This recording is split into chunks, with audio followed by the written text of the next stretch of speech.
Hola, nenes i nens de Cornellà. Esteu preparats i preparades per sentir la llegenda de Sant Jordi? Segur que sí. Obriu molt les orelles, que comença la història. Diu la llegenda que al poble de Montblanc hi vivia fa molts i molts anys un drac ferotge que tenia sempre molta gana i tothom li tenia molta por. El drac es menjava tot el que li passava pel davant. Vaques, ovelles, cabres, conills i guineus.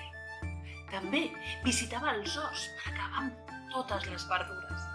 Li agradava tot, fins i tot el bròquil, les bledes i la coliflor. La gent del poble estava molt preocupada perquè el drac s'ho menjava tot i de vegades passaven gana. Un bon dia van començar a quedar pocs animals i poques fruites i verdures. I és per això que les persones de Montblanc van començar a tenir molta por. Un dia, la reina del poble va tenir una idea. Li portarien al drac cada dia una persona perquè se la mengés. Li omplirien molt la panxa perquè després fes una bona migdiada i tenir una estona de pau cada dia. Homes, dones, nens i nenes d'aquell poble es van trobar a la plaça per veure el sorteig on es sabria a qui li havia tocat ser menjat pel drac.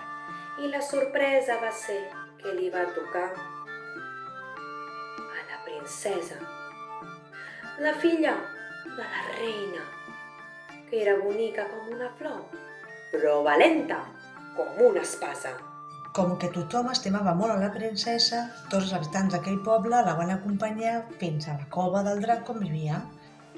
Es van espantar molt quan van veure sortir per allà el drac traient foc per la boca i fent tremolar la terra amb les seves passes.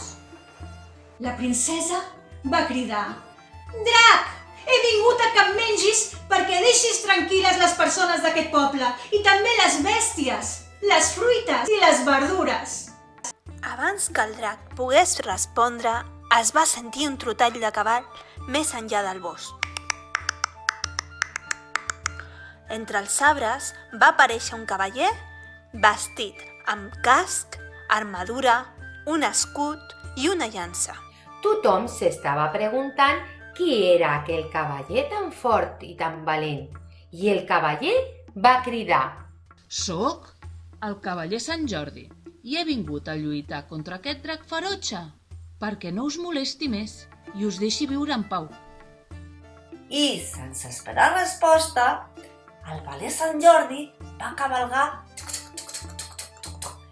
fins al drac i li va clavar la seva llança ben endins, ferint-lo de mort i fent sorgir un vessal de sang al terra. Des d'on tothom va poder veure com per art de màgia de la sang del drac en creixia una rosa ben vermella.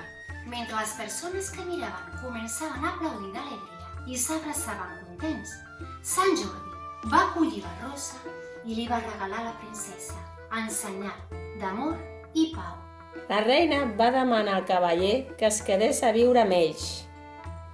Però Sant Jordi, a qui li agradava molt voltar pel món i viure aventures, va dir que gràcies, però que continuaria el seu viatge i que es desitjava una vida tranquil·la i feliç ara que s'havien alliberat del gra. I la gent d'aquell poble no va oblidar-se mai del cavaller Sant Jordi i de la seva rosa. I per això, cada 23 d'abril celebrem l'amor cap als altres regalant una rosa a les persones que estimem. Esperem que us ho hagueu passat tan bé com nosaltres ens ho hem passat fent. 1000 petons per tots.